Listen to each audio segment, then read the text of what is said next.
Pemirsa, hari ini saya dengan bangga memperkenalkan seorang sahabat saya yang sangat saya kagumi karena beliau adalah bukan warga negara Indonesia, tetapi beliau lebih tahu kebudayaan Indonesia, terutama dalam hal pewayangan, karena beliau tidak kurang dari seorang dalang yang profesional.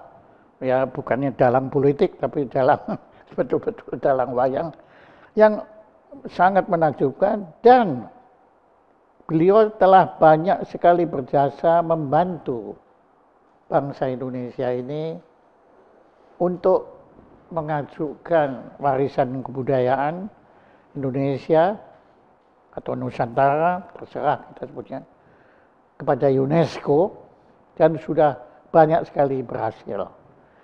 Jadi ini adalah sahabat saya yang sangat saya kagumi, dan saya ingin berbagi dengan Anda kisah bagaimana seorang warga Australia bahkan pindah bukan hanya geografis, tetapi juga secara kewarganegaraan,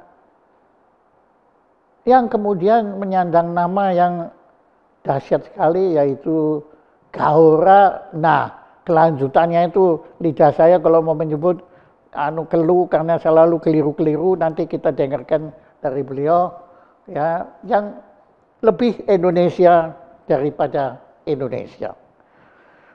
Nah, Mas Gaora, ya, saya tahu Anda seorang yang sangat rendah hati, karena Anda, saya nggak tahu apakah dari dulu Anda memang sifatnya begitu, atau karena belakangan Anda banyak sekali bergumul dengan orang Jawa. Jadi sifat Anda itu lebih Jawa ketimbang Jawa. Nah, Mas Gaora, tolong Anda ceritakan, entah dari mana, terserah Anda, nanti saya akan bertanya, bagaimana Anda bisa begitu cinta Indonesia, sehingga bahkan Anda ikhlas meninggalkan warga negara Anda, tanah kelahiran Anda, untuk menjadi warga negara Indonesia, untuk mengabdikan diri Anda bagi kebudayaan Indonesia. Silakan, Pak Gaora. Terima kasih, Bapak Jaya Suprana. Bagi saya duduk bersama Bapak dan apalagi diwawancarai oleh Bapak, tokoh besar kebudayaan Indonesia, adalah suatu kehormatan yang besar bagi saya. Terima kasih. Jadi kisah cinta saya dengan Indonesia mulai waktu saya masih pelajar di Australia, di Melbourne. Pelajar apa? Mandung SMP, SMA? SMP. Ya, ya. Kok bisa? Ya. Jadi waktu itu untuk pertama kalinya dimulai pelajaran bahasa Indonesia. Dan saya mengambilnya supaya tidak harus mempelajari accounting. Larian, Pak. Jadi jadi kalau belajar bahasa Indonesia tidak harus belajar accounting. Kenapa ada alergi antara? Tertarik saja, dan kita mempelajari bahasa Indonesia, kebudayaan Indonesia selama 4 tahun di sekolah dan juga sampai di universitas, ya. Dan selama itu juga 2 kali ke Indonesia waktu masih berstatus pelajar. Jadi saya ya jujur saja jatuh cinta dengan Indonesia, dengan segala-galanya. Waktu Anda ke Indonesia, waktu pelajar, kemana Anda? Oh, Jakarta, Bandung, Jogja, Solo, Pekalongan, sampai ke Bali waktu itu. Ya. Itu memang termasuk dalam program? Ya, kita ke sini. Jadi, nah, kemudian tadi Anda menyebut juga bahwa Anda di perguruan tinggi juga menempuh. Ya, karena waktu itu belum ada kurikulum untuk SMA. Jadi kita belajar di Monash University. dengan Profesor Sarumpayat, ya. Profesor? Sarumpayat. Oh, nah, seingat saya dekan Fakultas Keseniannya Monash itu siapa profesor siapa yang perempuan itu, Anda kenal? Oh, ya. Iya toh, yang suaminya orang Indonesia. Iya. Ya udah, tidak apa-apa dah, kita. Iya, iya. Okay. Tapi kita ujiannya di Monash dengan Profesor Sarumpayat. Iya. Jadi saya ditanya oleh penyelenggara acara ini, mengapa saya mencintai Indonesia. Jadi kalau saya menjawab secara singkat, pertama, karena orang Indonesia ramah. Itu yang paling menarik. Kita kemana-mana, dari Sabang sampai Merauke, kita bisa ketemu orang, diajak bicara, dijadikan kawan. Itu di negara lain tidak ada yang model begitu, yang saya ketahui. Tapi saya di Australia, saya merasakan orang Australia ramah loh. Ya, terutama Anda kan. Tapi saya bukan tipikal orang Australia. Sudah 44 tahun di sini. Ya. 44. Ya. Jadi yang kedua yang menarik bagi saya itu keragaman budaya yang ada di Indonesia. Justru keragamannya, ya. Bukan keseragaman ya. Enggak, keragaman. Ya, keragaman. Keragaman. Ya, jadi bineka tunggal lain ika. suku, lain bahasa, lain kebudayaan, itu luar biasa. Gitu. Dan yang ketiga itu adalah gotong royong. Wow. Orang Indonesia itu bisa bekerja sama. Itu satu kelebihan negara ini. Ya. Jadi secara singkat mengapa saya mencintai Indonesia? Karena 3 hal tersebut. Nah, kalau mau dikupas, dibahas, dirinci itu masih bisa. Oke. Nah, tapi kemudian bagaimana? Oke lah, mempelajari Indonesia, mempelajari bahasa Indonesia. Loh kok Anda bisa jadi dalang? Yang menurut saya itu, dalang itu nggak ada juga di manapun di dunia ini yang bisa mengambil alih dalang itu. Itu bagaimana? Ada itu riwayatnya? Saya masuk ke dunia pewayangan, pedalangan itu melalui sastra. Apa? Sastranya apa? Ramayana, Mahabharata itu kisah-kisah yang menjadi basis untuk lakon-lakon wayang. Baru saya mendapat kesempatan untuk belajar menjadi dalang. Di Jakarta. Di Jakarta. Ya, tapi wayangnya gaya Solo. Siapa guru Anda? Kamsu Rati Wiguno. Beliau masih hidup? Sudah almarhum, Pak. Jadi beliau berasal dari Masaran Sragen. Ya. Jadi saya 8 tahun berguru pada beliau. Ya. Jadi kalau boleh saya tanya detailnya, kalau orang belajar dalang itu pertama apa yang harus dipelajari? Cara menggerakkan wayangnya. Oh, iya, itu harus dipelajari. Itu nggak boleh, semau gue gitu nggak boleh ya? Ya, itu ada karena cara-cara yang kan, standar. Di belakang Anda kan patung Mahadalang kan, Kinang Tosado, dan gaya beliau dengan Ki Mantep, dengan yang lain-lain kan beda semua padahal itu. Iya, tiap dalang mempunyai gaya sendiri, tapi gerak-gerak dasarnya itu ada gerak-gerak basic yang dasar yang harus dikuasai dulu. Seperti misalkan yang pertama yang dipelajari ini, nyembah, memberi hormat, terus cara berjalan. Jadi kalau nyembah kan tangannya harus itu ya. Kemudian sabet perang itu banyak sekali. Sabet, ya. Nah, selain itu kita harus mempelajari ini, membuat suara masing-masing tokoh. Gitu. Jadi suaranya itu ada hubungannya dengan nada musik, dengan nada gamelan. Nah, kemudian lagu, suluk lagu-lagunya. Nah, itu banyak sekali. Kemudian lakon-lakon, nah itu. Jadi boleh dikatakan yang paling berat yang pernah saya pelajari dalam hidup saya adalah pedalangan, Pak. Tidak mudah sama sekali. Dan ya juga kan memakai bahasa Jawa, termasuk bahasa Jawa yang klasik, yang jarang didengar zaman sekarang. Itu. Jadi saya menekuni selama 8 tahun, ya saya ya jelas masih jauh dari beliau, tapi ya waktu itu lumayan. Kemudian saya ditarik ke dalam itu penelitian warisan budaya Indonesia. Mulai dari wayang, keris, batik, angklung, saman, noken, dan lain sebagainya. Nah, saya kembali lagi ke dalang itu. Kalau ada, ya saya tahu semua tokoh wayang tentunya kan punya sendiri. Tapi kalau ada ditanya tokoh yang Anda kagum, yang Anda paling suka lah, itu apa? Tokoh apa di wayang? Kresno, saya suka. Kenapa? Ya, karena beliau arif, bijaksana. Ya. Ada satu yang saya suka juga, itu adalah Wibisono. Wibisono? Ya. Wibisono kan adik Rawana. Iya, tapi justru, ya, maaf ya, ini kita bicara selera pribadi ya.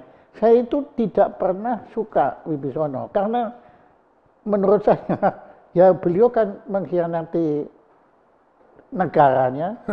Ya tidak apa-apa, nanti ada bantah silakan ya, mengkhianati keluarganya, ya itu pendapat saya. Nah silakan. Ya, dia Wibisono orang baik, dan pada waktu kakaknya melakukan hal-hal yang tidak benar, ya dia merasa tidak bisa mendukung lagi. Dia pindah bergabung dengan Rama. Tapi sebenarnya bukan dia pindah, dia diusir oleh kakaknya.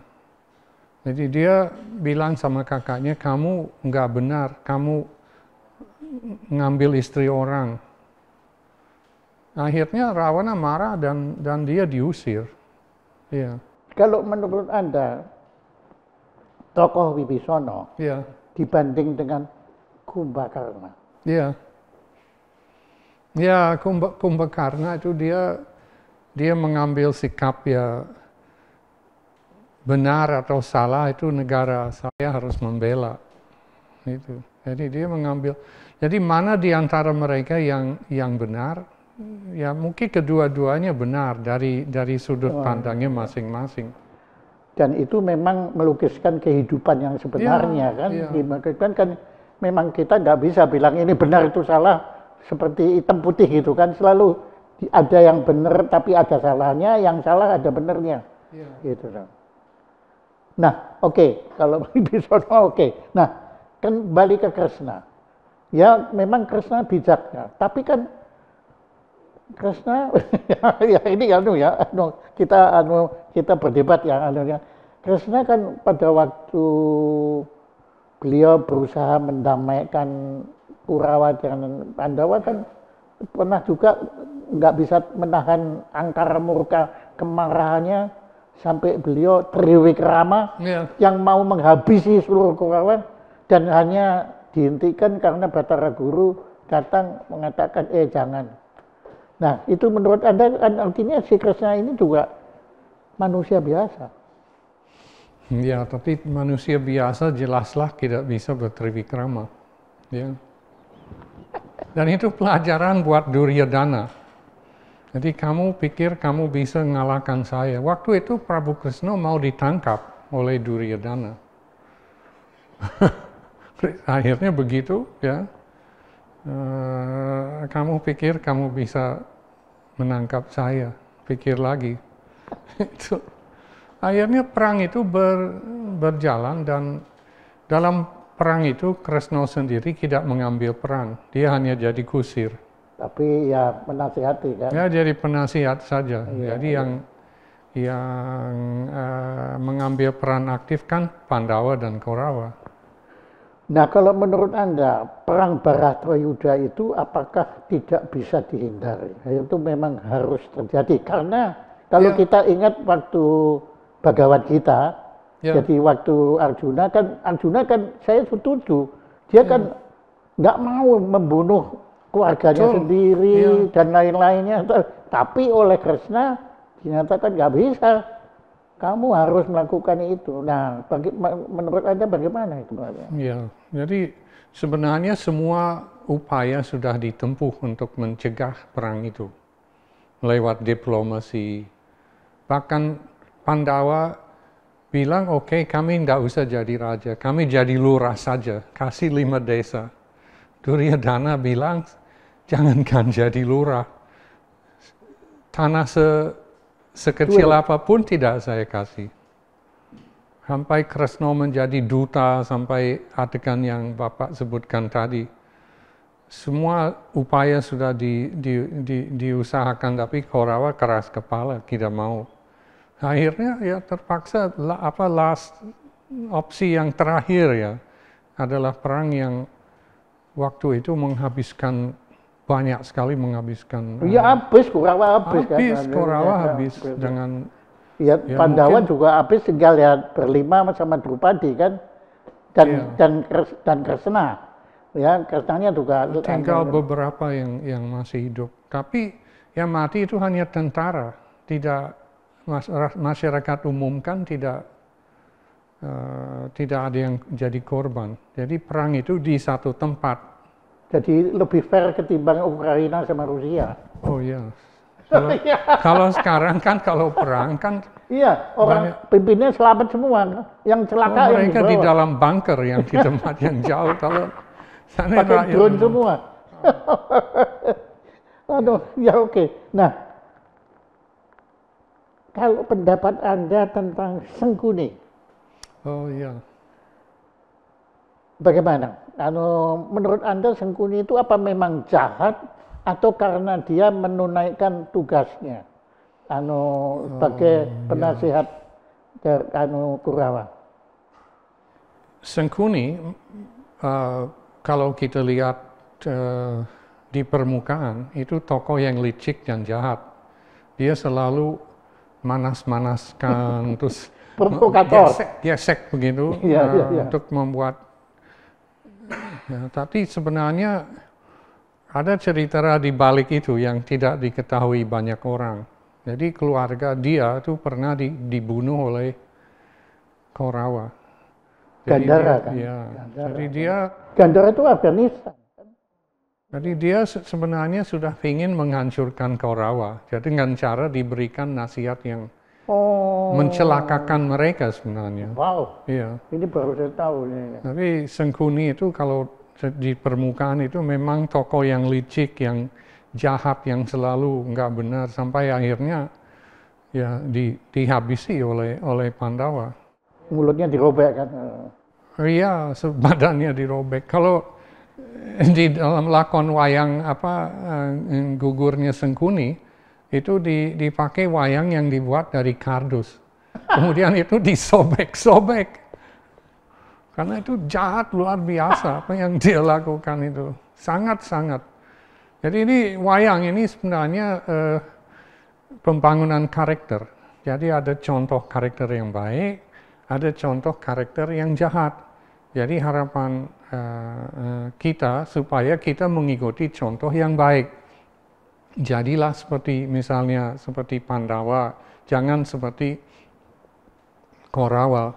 Itu yang diharapkan. Jadi karakter building, pembangunan karakter yang ada di dalam wayang itu. Anda pernah menampilkan Sengkuni, gugurnya Sengkuni? Belum, saya pernah nonton. Yang mendalang itu adalah waktu itu Ki Mantep. Betul pakai kardus? Iya, jadi wayangnya Sobek-sobek. Terlalu banyak. Bahkan ada kepercayaan kalau wayang Sengkuni di dalam kotak, itu harus dibungkus kain, Pak. Supaya tidak mengkontaminasi wayang yang lain. Dahsyat ya. Dahsyat.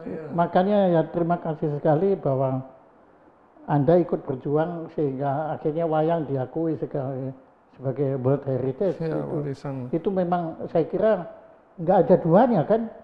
Saya pernah nonton wayang di Turki, wayang Turki nonton ya. Oh iya. Ya wayang Austria. Ya, Karagos dan Iya, ya. Hajiwat ya.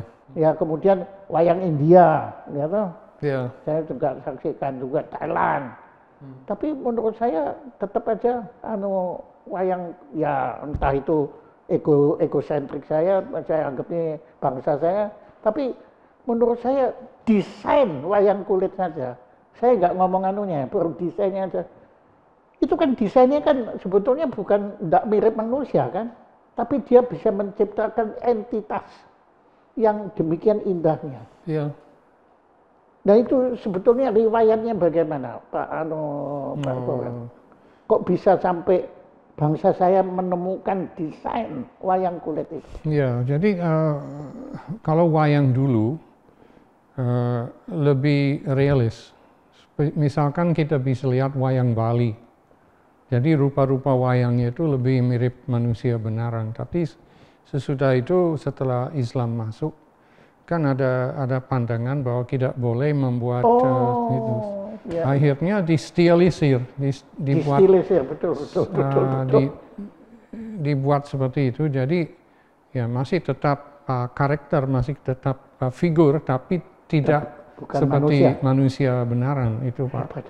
Wah, terima kasih. Tapi luar biasa karena seperti tata sunggingnya itu luar biasa. Dengan ornamen, dengan iya itu ngeri Pak, ngeri. Sangat indah, apalagi kalau dilihat bayangannya di clear, luar biasa Pak. Terus kalau terus bayangan, terus itu lampunya, itunya obornya, Lencong, itu ya. Kan begitu, jadi kayak bernapas kan. Ya, jadi kalau pakai api benaran kan api itu begitu. Iya. Jadi wayangnya kelihatannya benar-benar hidup Pak. Kalau sekarang kan sudah pakai lampu listrik. Ya. Jadi Anda itu sebelum Anda kenal wayang, nah pertanyaan saya, bagaimana tadi mengenai kenapa Anda cinta Indonesia? Ya tadi sudah Anda jelaskan. Ya. Anda masuk dari bahasa, dari budaya. Nah, kenapa Anda kemudian memilih mendalami wayang? Ya, pada waktu itu saya mendapat kesempatan untuk itu. Jadi saya tekuni selama 8 tahun. Tapi sesudah itu saya ditarik ke kebudayaan Indonesia dalam artian yang lebih luas. Seperti pertama keris, sesudah itu batik, sesudah itu angklung, Jawa Barat kan. Sesudah itu baru saman, Aceh. Sesudah itu baru noken di Papua yang tas rajutan anyam. Terus tari tradisi Bali, yang tarian Bali. Itu sawahnya Bali itu. Ya, jadi saya waktu itu kan saya kemana-mana katakanlah dari Aceh sampai Papua sampai kemana-mana. Dan saya waktu itu saya berpikir, mengapa saya dibeginikan? Saya sudah di sini ke sana, saya harus bersama orang Aceh di gunung, di Gayo Luas, saya harus bersama Gayo Luas Anda pernah? Iya, dengan orang Papua di pegunungan. Akhirnya saya menyimpulkan, saya dibeginikan supaya saya bisa mengerti bahwa semua orang Indonesia itu saudara. Aduh, pernyataan itu sangat satu menyentuh, tapi juga Anda mempermalukan kita loh. Kita ini yang malah lupa kalau kita ini saudara saling. Sekarang ini kan Anda perhatikan, kita kan saling benci Pak, saling fitnah. Ya, yang ngomong saya bukan Anda. Nanti saya pikir saya dibawa ke sana kemari dan saya harus di tengah komunitas budaya di mana-mana di seluruh Indonesia yang jelas sangat berbeda. Tapi dari semua itu saya pikir saya harus meyakini bahwa seluruh bangsa Indonesia adalah saudara saya. Kalau di Jawa kan dibilang tunggal sedulur sing podo akur. Itu Pak. Iya. Sedulur sikep. Jadi saya diberi pelajaran, Pak.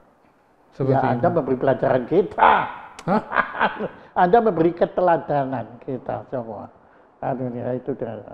Nah, Anda, mohon maaf, Anda berkeluarga juga dengan orang Iya, Indonesia. betul. Istri Anda, mohon maaf, apakah juga seorang budayawan, seniman? Istri saya, ayahnya dari Sulawesi Tenggara, ibunya dari Ambon, jadi campur. Jadi dari Indonesia bagian timur, tidak dari Jawa. Enggak. Jadi dia ya suka musik, suka menyanyi, tapi dia tidak mendalami kesenian Jawa seperti saya. Ya. Anda juga punya anak, itu anak Anda apakah memperhatikan ini juga? Ya, saya sendiri tidak punya anak kandung, tapi banyak anak di rumah saya. Ya. Itu. Oke, ya saya makin mengagumi Anda dan ya ada malunya juga ya, karena saya malah kalah sama orang Australia. Nah, sekarang saya mau tanya, Pak. Anda kan tinggal di Australia, di Melbourne. Melbourne kan? Dulu ya. Oke. Anda pernah ke Ayers Rock? Ke? Ayers Rock. Ayers pernah, ya. Anda pernah jumpa dengan teman-teman kita aborigin di sana? Pernah, ya. Anda pernah ke Darwin, kemudian ke Kangaroo Valley? Ke Darwin pernah. Ke mana lagi? Kangaroo Valley. Kangaroo Valley saya belum dengar. Ya, di mana itu gambar lukisan prehistorik yang di atas. Iya. Iya.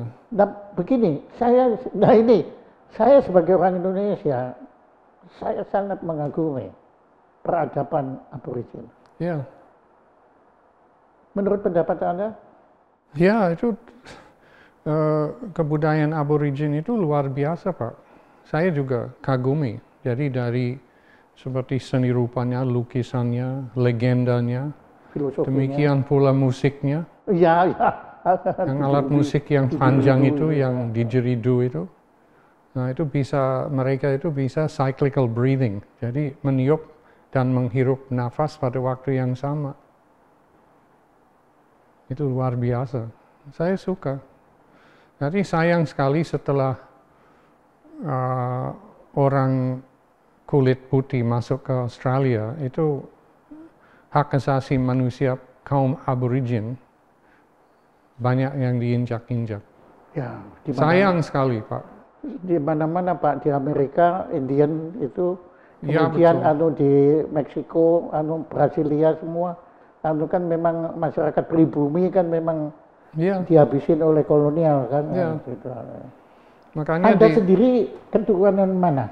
Kalau di Eropanya? Leluhur saya dari Skotlandia, Pak. Ya. I admire Scotland. Oh, ya. Anda pernah kan pasti ke sana? Saya belum pernah ke sana. Belum pernah. Kalau gitu saya menang sama Anda. Bukan main, Pak. Bukan main. Waktu saya ke Scotland itu semua saya tergetar. Ya, melihat alam yang demikian. Pak Anu kan cadas-cadas begitu kan. Itu luar biasa. Dan semangat orang Scotland. Sejak privat, sejak yang itu untuk merdeka kan. Ya, jadi leluhur saya kan buruh tambang, Pak, di Australia. Di dalam mencari emas, ya.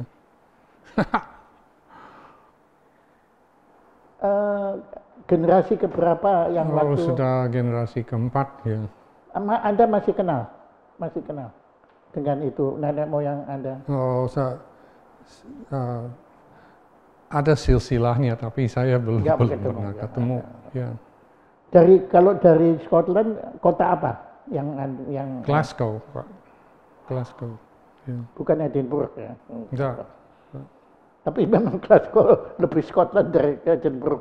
Edinburgh itu Inggris itu. Tapi yang menarik sekarang Ireland juga, Pak. Ireland itu menurut saya bangsa yang hebat juga itu. Cuma kan ya sampai sekarang kan terpecah menjadi dua kan, Irlandia Utara dan Selatan. Gitu. Iya, iya. Jadi saya juga kagum Bapak sudah kemana-mana. Iya, Tapi cuma saya kan tidak. melalui kebudayaan, melalui Iya, musik, iya, iya, Bapak iya. bisa kemana-mana. Iya, Iya. iya. Oke, Aduh, kalau yang ngobrol dengan Anda sih bisa semalam suntuk kayak wayang kulit. Iya, iya, iya. Nah, begini Pak, waktu aja yang membatasi kita kan anunya. Nah, tentu dari segenap pertanyaan saya yang dangkal ini itu masih belum tergali semua mengenai kecintaan Anda kepada Indonesia ini. Ya, apa yang Anda masih rasa perlu Anda ceritakan kepada kita semua, terutama Pak, begini ya, kalau saya boleh nyatakan, saya kan sedang galau dan sedang sedih ya, sedang sedih lah pokoknya tentang kondisi bangsa kita yang di tengah pandemi ini. Itu kan kita sudah cukup berat terpukul kan oleh itu, tapi kemudian Ukraina dan Rusia mempengaruhi segala-galanya ekonomi ya.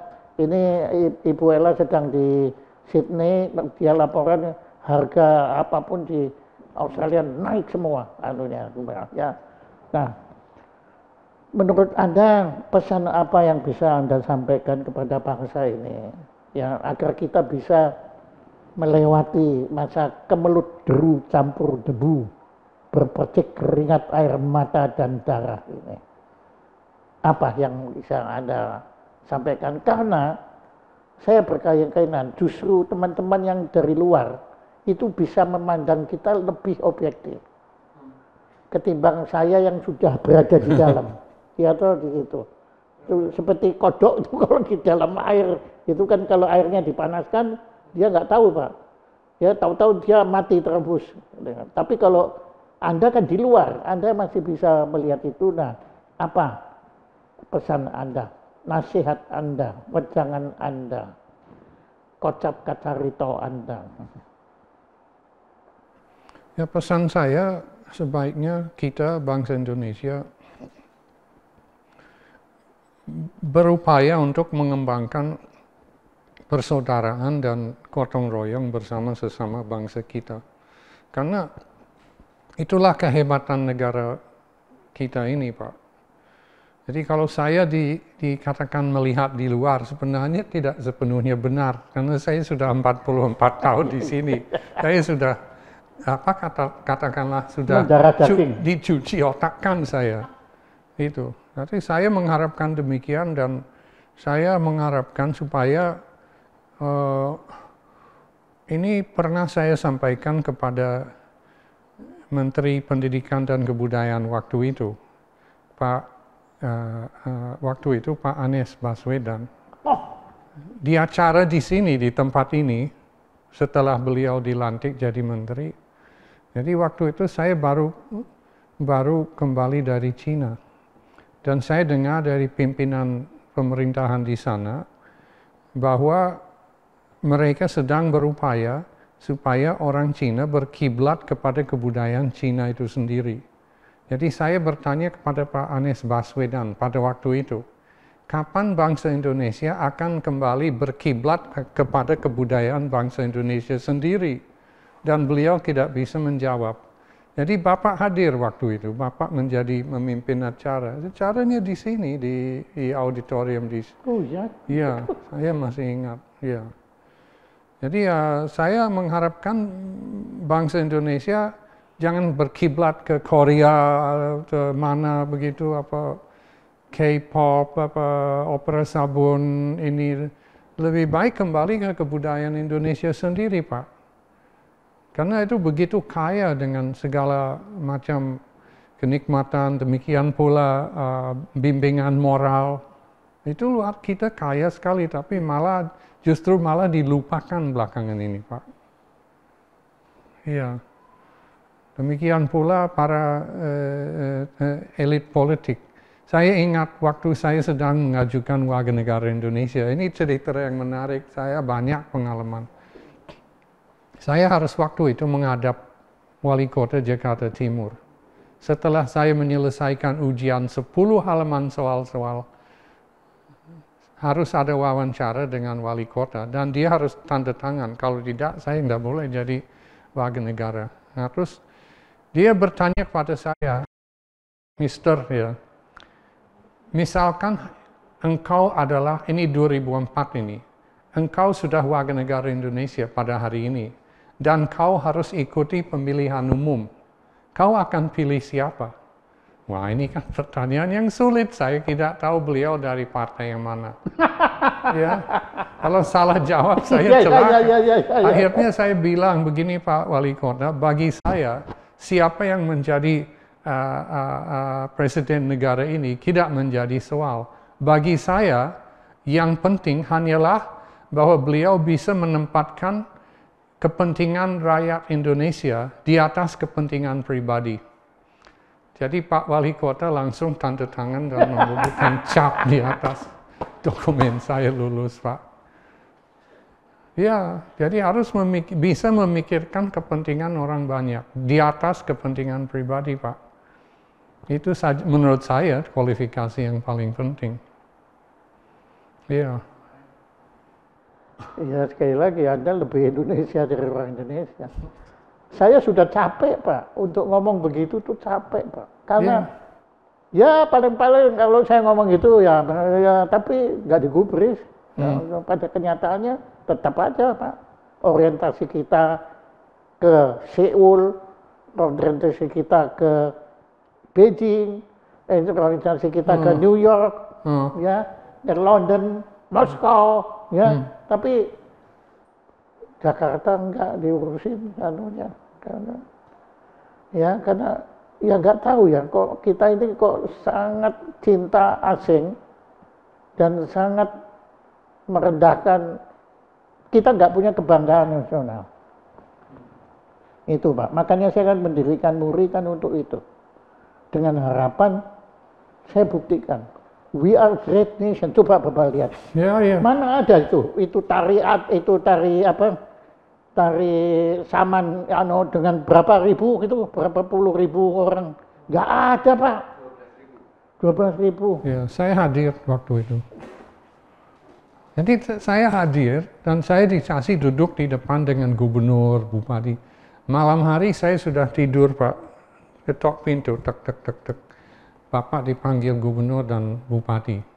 Jadi saya dipanggil, saya cuci muka, saya dipanggil. Saya dipeluk oleh gubernur dan bupati. Mereka bilang, kami atas nama rakyat Aceh berterima kasih kepada Bapak yang telah memperjuangkan saman kebudayaan Aceh diakui UNESCO. Jadi malam itu saya merasa sedikit berguna, Pak. Iya. Anda itu menghina kita. Kalau Anda sedikit lah, kita tidak ada gunanya sekali. Luar biasa. Jadi atmosfer pada waktu 12.000 orang di lapangan. Gila Pak itu. Itu bumi bergetar kan. Waktu itu Pak Bupati bilang sama saya, Pak Gora coba begini di dunia, tidak akan ada perang katanya. Betul. Itu Pak, itu yang sebelah ada alat musik Dayak itu. Kalau itu keren, bawahnya itu tari Bali. Gila Pak. Ya di belakang Anda itu Kinarto Sabdo. Oh iya. Ya enggak, saya kan pernah konser di Wellington. Di universitas sana. Bangga saya. Ya. Wah, kan saya konser di sana. Terus saya main, setelah selesai, wah saya kan mengharapnya semua kan mereka semua mengharapnya kan mengeluh-ngeluhkan saya. Mereka bilang, Pak, lain kali yang datang jangan Anda, Kinarto Sabdo. Mereka membakar Kinarto Sabdo. Ya karena saya main piano. Ya kan, ya terus terang ya piano bukan peradaban kita kan. Cuma saya kemudian berusaha musiknya minimal gitu. Tapi bagaimana ya saya tetap kalah sama Anda. Ya dalang itu gila. Anda juga bisa main gamelan bisa juga. Harus Pak. Jadi waktu itu kita kan tiap kali latihan kita latihan. Tapi kalau tidak lagi latihan kita harus menabuh gamelan. waktu teman-teman giliran latihan. Jadi saya 8 tahun menabuh gamelan. Akhirnya saya bisa menabuh sambil memejamkan mata, Pak. Ya, saya main piano juga bisa memejamkan mata. Malah kalau melek nggak bisa. Nah, itu keceknya itu penting itu Pak, kecek yang cek. Ya. Apa sebetulnya fungsi kecek itu Pak? Ya, itu apa? Itu sound effect, Pak. Jadi efek suara. Karena gerak wayang itu disinkronkan dengan gamelan. Jadi kecrek dan ini cempolo juga yang dari kayu yang dok. Nah, dengan itu dua ini. Seperti kastranyet ya. Iya, itu juga antara lain untuk memberi pesan pada gamelan. Karena dalang tidak boleh melihat ke belakang. Dia tidak boleh, misalkan saya mau minta lagu yang ini, nggak boleh. Jadi semuanya pakai isyarat, Pak. Nggak boleh. Nah, kenapa? Kalau saya nekat gimana, Pak? Sudah menjadi konvensi, Pak. Sudah menjadi kebiasaan. Jadi misalkan dok.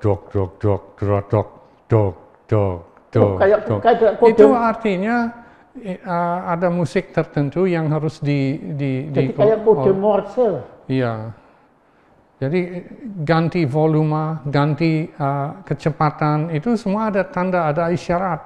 Jadi antara dalang dengan pemain gendang, kemudian dari pemain gendang ke musisi yang lain. Oh, jadi komunikasinya itu dari dalang ke pemain gendang. Makanya Ginang Soal ini kan pemain gendang yang hebat sekali Pak itu. Ya. Dan dia dianggap dirigennya kan. Pengaruh beliau terhadap dunia kerawitan dan dan wayang di zaman modern sangat besar, Pak. Apa? Oh, seperti lagu-lagu beliau banyak dipakai, terus dan dalam jadi suara beliau semuanya luar biasa. Seperti Pak Manta, Pak Anom, semua mengikuti beliau, Pak. Oh, beliau. Jadi termasuk kami, walaupun saya tidak pernah sampai berjumpa dengan beliau, tapi kita dipengaruhi juga. Itu, Pak. Iya. Jadi saya beruntung Pak waktu itu karena saya tinggalnya di Kota Semarang. Beliau berkenan, yaitu menerima saya berkenan, tapi lama-lama dia jengkel karena saya kalau main gamelan nggak bisa. Akhirnya kita beralih lebih ke filosofi, tentang wayang, tentang lakukan. Nah, Pak, pertanyaan saya tentang Wisanggeni. Itu siapa Pak penciptanya? Iya, ini kita sudah masuk ke dunia lakon carangan. Jadi ada lakon yang pakem, yang sebagian besar berdasarkan Ramayana dan Mahabharata, kisah klasik, ya, sastra epos. Tapi dunia wayang itu berkembang dan diciptakan lakon-lakon yang disebut carangan. Jadi itu improvisasi dari seniman-seniman Indonesia. Jadi ini kan tidak salah juga, karena kesenian itu seperti misalkan agama, kan kitab sucinya baku, tidak boleh dirubah.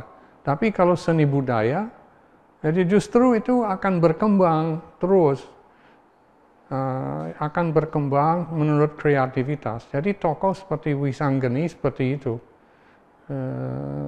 bagaimana cerita dia itu. Dan itu berkembang terus-menerus sampai sekarang juga diciptakan lakon-lakon yang baru. Makanya seperti Antasena, Antaraja itu kan di Mahabharata nggak ada semua itu, Pak. Iya. Nah, bahkan kalau kita bicara Punakawan itu kan nggak ada. Iya, jadi Punakawan itu di dalam kisah klasik ya, Ramayana Mahabharata itu nggak ada. Nggak ada. Tapi itu diciptakan dan saya pernah meneliti. Jadi itu ada di Indonesia, tapi rupanya juga ada di Portugal, Pak. Portugal? Iya, dan juga ada di India, Pak. Jadi tidak persis seperti kita punya, tapi adanya tokoh-tokoh yang katakanlah pelawak, ya. Iya, kalau itu kan di Itali, Commedia dell'arte juga kan ada kan.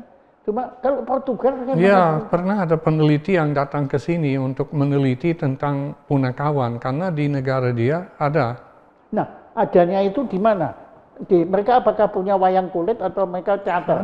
Ada tokoh-tokoh yang katakanlah bentuk badannya agak lain daripada yang lain dan fungsinya adalah melawak. Gitu. Waktu wayang orang main di Sydney Opera House, Bapak ikut ya? Tidak ikut. Saya ada di sini bersama Bapak sebelum berangkat. Kemudian Bapak pentas di Istana Negara itu Bapak ikut? Saya ikut.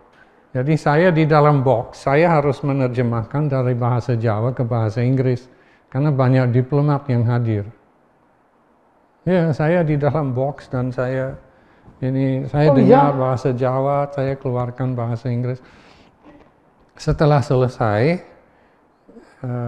tamu-tamu sedang pamit, Bapak Presiden salami saya. Terima kasih Pak. Saya ada fotonya juga. Kemudian saya beruntung karena saya dalang Pak. Jadi lakon-lakon itu saya agak hafal. Ya bukan agak, memang sound systemnya itu jalannya nggak benar. Jadi saya sering nggak bisa dengar. Saya nggak bisa membayangkan. Tapi karena lakon itu kebetulan ya, akustiknya istana kan nggak bagus itu memang. Ya sound systemnya. Jadi saya harus menduga apa yang dikatakan. UNESCO. Waktu itu saya lakon mana ya, Dewa Ruci atau apa? Gatot Kaca. Ya betul. Gatot Bapak Kaca. ikut nggak waktu di UNESCO? Oh di UNESCO waktu dibuat besar-besaran di markas UNESCO hadir saya waktu itu. Ada kan? Tapi saya berada di atas, saya tidak di atas panggung, saya berada. Penuh sekali aulanya, Pak. Iya, Pak. Santrinya itu berdiri, muter. Pak. UNESCO muter, Pak, itu. Saya nangis, Pak, waktu itu. Terharu sekali. Saya nggak bayangkan kalau masyarakat Paris demikian hormatnya. Bapak mau tahu, waktu saya mau bapak wayang orang ke Sydney Opera House, oleh orang Indonesia, saya dicaci maki, Pak. Bapak mau mempermalukan bangsa Indonesia. Karena, saya tanya kenapa? Wayang orang kan, enggak, wayang orang itu kesenian kampungan. Kenapa kok dibawa ke wayang? Mungkin itu yang ngomong begitu menunjukkan kebodohannya. Ya. Sudah diakui UNESCO, sudah diakui dunia, dia sendiri nggak mau. Masih belum mengerti. Kasihan Pak. Ya, kasihan sekali. Ya Pak, aduh, saya dengarkan cerita Anda betul-betul, dan ya begini ya, karena saya merasakan ketulusan dalam Anda cerita itu semua. Dan Anda nggak ada pretensi apa, Anda bukannya ingin menjadi komisaris BUMN, enggak, ya, tidak mau jabatan menteri juga Anda, tapi Anda memang cinta Indonesia itu, dahsyat Pak. Ya, jadi saya berterima kasih sekali kepada Bapak, saya diundang ke sini dan ya kita tukar pikiran tentang kebudayaan. Terakhir, bulan September tahun lalu, Bapak menelpon saya dan saya diminta meneliti tentang budaya sehat jamu. Dan itu sudah saya lakukan dan itu sudah dikirim ke UNESCO dan sekarang sedang dipelajari, sedang diteliti UNESCO. Jadi saya mohon doa dari semua orang yang nonton acara ini. Semoga budaya sehat jamu bisa ditetapkan UNESCO. Karena itu satu warisan budaya luar biasa. Yang sudah ada di Indonesia dari zaman Candi Borobudur. Itu sudah ada. Jadi abad ke-8 sudah ada jamu. Dan dunia sekarang lagi sakit. Iya. Jadi dunia sakit, dunia butuh obat. Jamu adalah warisan budaya dalam bentuk obat. Dan itu sangat relevan dan sangat urgent dibutuhkan oleh dunia pada saat ini. Mudah-mudahan itu bisa menjadi sumbangsi Indonesia pada kesehatan dunia, Pak. Jadi saya tahu Bapak juga selain musisi sebagai budayawan, tapi juga sebagai orang yang selama barangkali lebih dari 50 tahun berupaya memajukan warisan budaya jamu. Dan saya merasa bersyukur saya bisa membantu Bapak. Ya, Anda ini memang kalau dalam pinter bolak-balik nih. Ya, kita yang berterima kasih sekali Anda jauh-jauh dari Melbourne untuk pindah ke Indonesia ya untuk mengembangkan dan untuk mengajak bangsa Indonesia untuk bangga terhadap kebudayaan bangsa sendiri. Itu artinya dahsyat, Pak. Itu segala-galanya. Kita melakukan semua ini dengan kebanggaan atas kebudayaan kita, akan jalan, Pak. Seperti yang dilakukan oleh Jepang, yang seperti dilakukan oleh Cina, ya India, semua mereka itu karena bangga atas kebudayaan bangsa sendiri. Itu dahsyat. Terima kasih Bapak. Jadi Anda betul-betul seorang Wibisono, tetapi juga merangkap Kumbakarna. Karena begitu Anda menjadi warga Indonesia, yang Anda bela adalah Indonesia. Itu kan. Maka tepuk tangan teman-teman untuk Pak Gaora.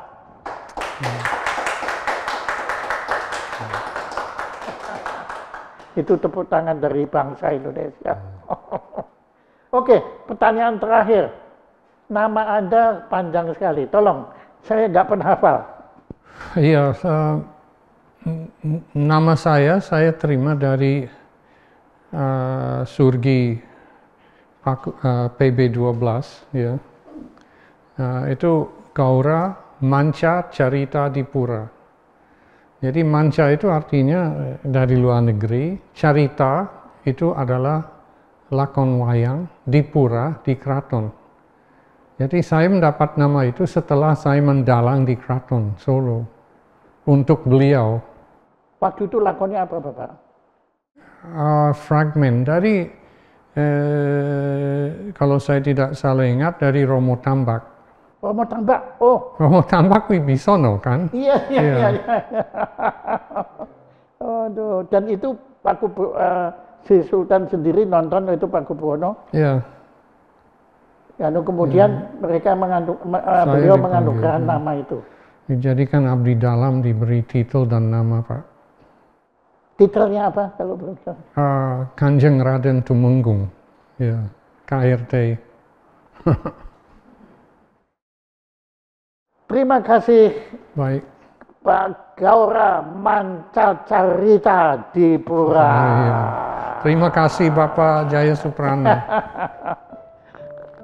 Jaya Suprana Institute mengucapkan terima kasih kepada Gaora Manca Carita Dipura yang telah berkenan menjadi narasumber utama pada acara gelar bicara Jaya Suprana Show dengan tema Kenapa Saya Cinta Indonesia. Ya, terima kasih banyak Bapak Jaya Suprana.